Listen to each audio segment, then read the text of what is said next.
கதையின் தலைப்பு வாழ்க்கையின் சுடரொளி. சின்னகுடிசை கிராமத்தில் வசிக்கும் பரமேஸ்வரன் வறுமையில் வாடும் ஒரு விவசாயி. ஆனால் அவருடைய மனசு மட்டும் பெரிய கனவுகளால் நிரம்பியிருந்தது.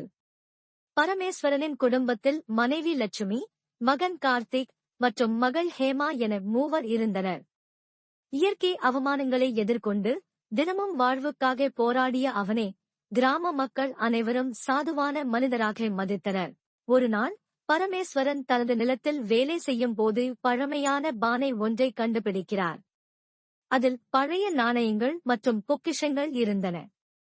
முதலில் சந்தோஷமான பரமேஸ்வரன் அதன் விளைவுகளை உணராமல் அப்பொக்கிஷத்தை தன் வீட்டில் வைத்துக் கொள்கிறார். மத்திய பகுதி. அந்த பொக்கிஷம் பரமேஸ்வரனின் வாழ்க்கையையே மாற்றி அமைத்தது.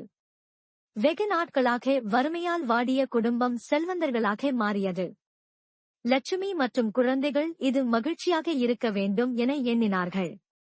ஆனால் பரமேஸ்வரன் மட்டும் மனதளவில் அமைதியற்ற நிலையில் இருந்தார். கிராமத்துக்குள் பரமேஸ்வரனின் செல்வம் பற்றி வதந்திகள் பரவத் தொடங்கின. சிலர் அவரை கெட்ட மனத்துடன் பார்ப்பது, சிலர் பொறாமை கொள்ளும் நிலை ஆகியவை உருவாகின.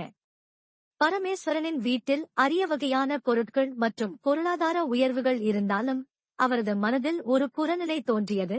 இந்த செல்வம் உண்மையிலேயே எனக்கு நிம்மதியை தருகிறதா? தோழர்களில் ஒருவரான சிவா ஒருநாள் பரமேஸ்வரனிடம் வந்து ஒரு உண்மையை சொல்கிறார். அந்த பொக்கிஷம் கிராமத்தின் பழமையான கோயிலின் சொத்து என கூறி அதை திருப்பிக் கொடுக்க வேண்டியதாக எச்சரிக்கிறார். இது பரமேஸ்வரனை பெரும் குழப்பத்தில் ஆழ்த்தியது. கதையின் முடிவு. சிறிது நாளில் கிராமத்தில் நிகழ்ந்த சில திருப்பங்கள் பரமேஸ்வரனை முக்கியமான முடிவுகள் எடுக்க வைத்தன.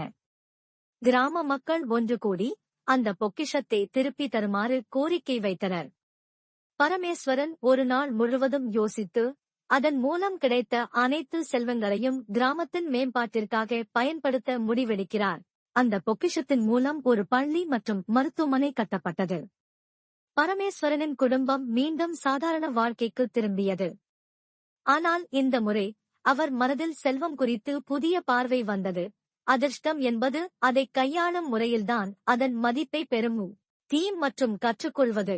முக்கிய செய்தி: வாழ்க்கையின் உண்மையான செல்வம் நம் மனசுத்தியும் பகிர்வம்தான். தோழமை மற்றும் மனிதத்தன்மை, நட்பின் முக்கியத்துவம் மற்றும் மனிதநேயத்தின் ஆழம். வெறுமை மற்றும் நிம்மதி, பணம் நிம்மதிக்கு வழியல்ல என்பதன் எடுத்துக்காட்டு.